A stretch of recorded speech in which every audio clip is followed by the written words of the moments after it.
مسلمان باپ کی توہین برداشت کر سکتا ہے، ماں کی توہین برداشت کر سکتا ہے، نہ تو مسلمان صحابہ کی توہین نہ مصطفیٰ کی توہین برداشت کر سکتا ہے۔ لڑائی شروع ہو گئی، پولیس والوں نے رفع دفع کروایا۔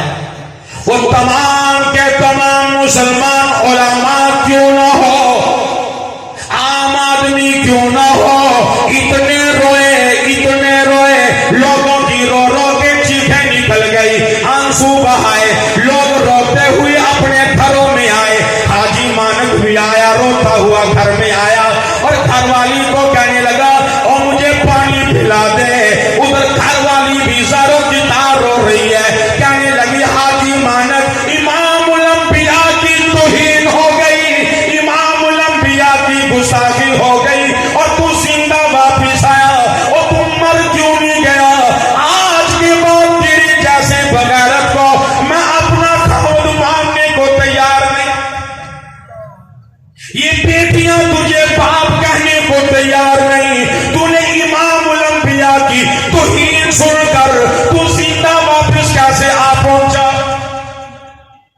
گھر والی نے جو اتنی بات کہی، کرنٹ جسم میں کرنٹ تھوڑا، خدا کی قسم، کلہاڑی اٹھائی، ایمان حرارت میں آیا، اس مرزائی کے پاس جا پہنچا، کہنے لگا تیار ہو جا، تکڑا ہو جا، اب چھوڑوں گا نہیں۔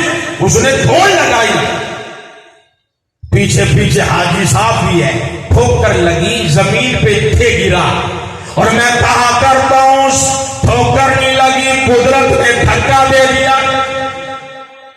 کلہاڑی دماغ پہ دے ماری، اس دماغ میں فطور تھا، سینے پہ دے ماری، اس سینے میں مصطفیٰ کا کینہ تھا، زبان پکڑ کے کاٹ دی، یہ میرے نبی کی توہین میں بولنی تھی، انگلی پکڑ کے کاٹ دی، اس نے میرے آقا کی طرف اشارہ کیا تھا، اور مار کر بھاگا نہیں، تھانے میں آ پہنچا، گرفتار کیا گیا۔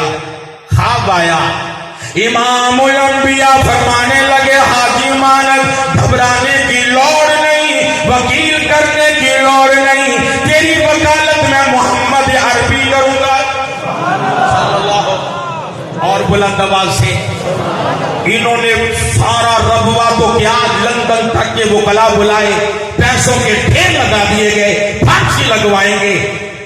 آخر جج کے سامنے مقدمہ آیا، جج نے فیصلہ سنایا، حاجی مانک امام الانبیاء کا عاشق ہے، امام الانبیاء کا عاشق ہے، اور جب توہین ہوئی یہ دیوانہ بنا، اور دیوانے کے اوپر کوئی کیس نہیں لگایا جا سکتا، لہذا عدالت باعزت بری کرتی ہے۔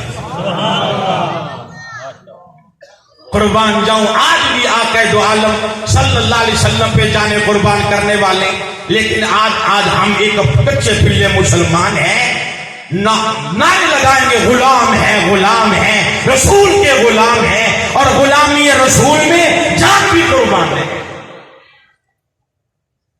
اگر کسی سے کہہ دینا یار داڑھی رکھ لے، داڑھی رکھ لے، نبی کی سنت ہے، محبت کا کچھ نہ کچھ تو ثبوت دے، وہ کہے گا جی داڑھی تو نہیں رکھ سکتا، بھی جب تو داڑھی نہیں رکھ سکتا تو نبی پہ جان کیسے قربان کرے گا؟ آپ کو ماشاءاللہ عاشق ہونا، بولو تو صحیح یار، محبت ہے کہ نہیں؟ ہاتھ کھڑا کرو کہ انشاءاللہ داڑھی بھی رکھیں گے۔ جن کی داڑھی انہوں نے ہاتھ کھڑے کر لیے، جن کی نہیں انہوں نے کھڑے نہیں۔ آپ نہیں رکھ سکتے، توفیق دینے والا بولو، لہذا ارادہ تو کرنا، توفیق اللہ دے گا، ہاتھ کھڑا کر کے انشاءاللہ داڑھی رکھیں گے، ارادہ کرو، توفیق دینے والا اللہ کی ذات ہے۔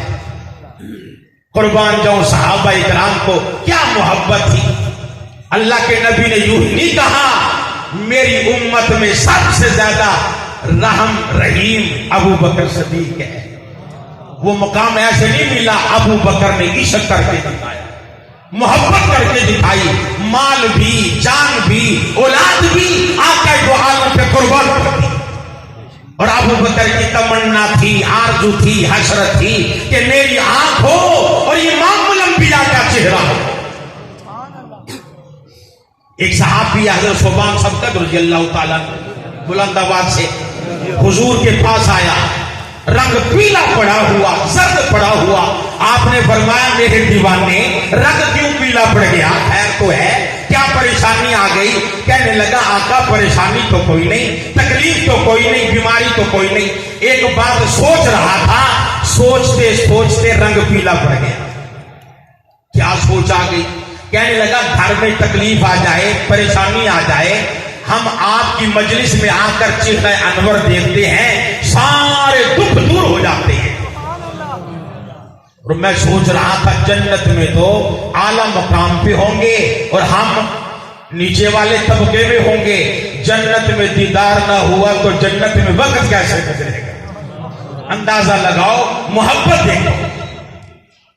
صحابیہ ربیعہ رضی اللہ تعالیٰ حضور کو کبھی مسواک پکڑاتا ہے، کبھی وضو کے پانی، کبھی بستر.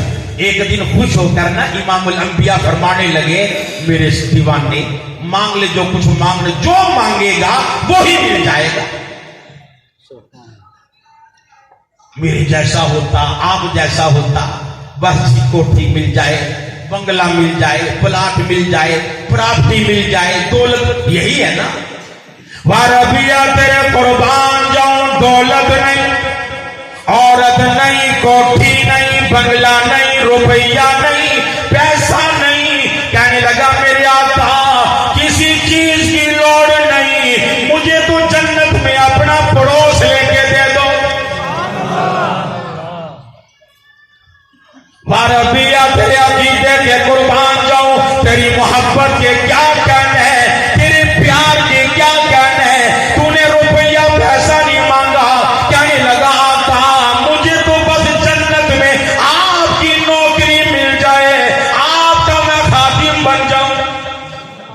فرمایا بہت بڑی چیز مانگ بیٹھا ہے، اب یوں کر ایک کام تو کر لے، جنت میں پڑوس لے کر میں مصطفیٰ دے دوں گا صلی اللہ علیہ وسلم. یا رسول اللہ وہ کیا فرمایا انی بکثرۃ السجود، زیادہ سے زیادہ سجدے کر لیا کر، نوافل پڑھ لیا کر. ایمانداری سے بتاؤ ہم نے بھی کبھی سوچا جنت میں امام الانبیاء کا دیدار کیسے ملے گا، پڑوس کیسے ملے گا، اور حوض کوثر پہ پانی کیسے ملے گا، امام الانبیاء کی میدان حشر میں شفاعت کیسے ملے گی؟ ہم تو نام کے مسلمان بن گئے، خدا کی قسم. کبھی تھے صحابہ تو عرض یہ کر رہا تھا سبحان رضی اللہ کا، بڑے پریشان، رنگ پیلا پڑا ہوا. اوپر سے آواز آئی جبریل جی رب جلیل میرے نبی کا دیوانہ پروانہ بڑا پریشان ہے، بڑا غمگین ہے، جاؤ جلدی کرو اس کی پریشانی کو دور کر دے. جبریل امین عرض کرنے لگے آقا اے مالک اے پروردگار کیا کہوں؟ فرمایا میرے محبوب کو بتاؤ، اعلان کر دے وَمَن يُطِعِ اللَّهَ وَالرَّسُولَ فَأُولَٰئِكَ مَعَ الَّذِينَ أَنْعَمَ اللَّهُ عَلَيْهِم مِّنَ النَّبِيِّينَ. محبوب اپنے امتیوں کو بتاؤ،